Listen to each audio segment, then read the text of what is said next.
Hi, I'm Mary, a librarian and book reviewer with a focus on stories written for kids, tweens, and teens. Today I get to share with you this book called Green Tractor or Tractor Verde, written by Kristen Hamilton, illustrated by Valeria Patron, and translated by Claudia Hopelman.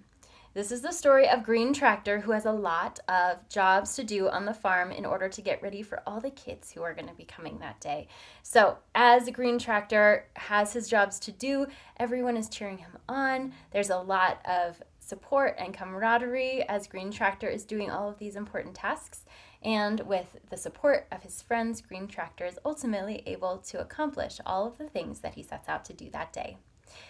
This story is a really fun one for that beginning of autumn time, especially for kids who love farm equipment and tractors and the joys of autumn when you have pumpkin races and you have hay bales and things like that. So the Green Tractor has a little bit of anthropomorphic appearance here. You have his face that has eyes and a mouth, which is obviously not typical of a regular farm equipment or piece of farm equipment, but in this story it makes it a lot more accessible for young kids.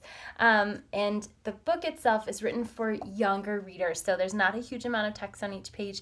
There's rhyming and rhythm that goes into each line, and the story itself is pretty simplistic.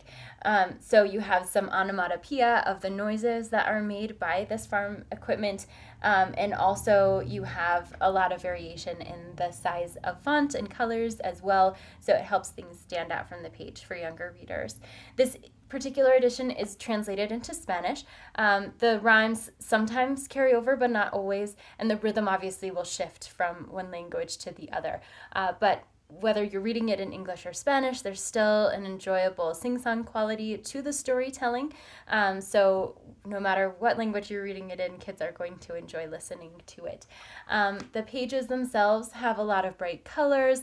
You have some friendly faces, and this book has some thicker pages, so they're not board pages, but they are thicker than a traditional picture book, so that helps it last a little bit longer when you've got little kids that are examining and investigating the pages on their own. So this is a fun introduction to the fall, especially for that toddler age range who like farms and the joy that comes from accomplishing projects that support others. And if this sounds like a great fit for you or for someone you know, I hope you look for it wherever you get your books.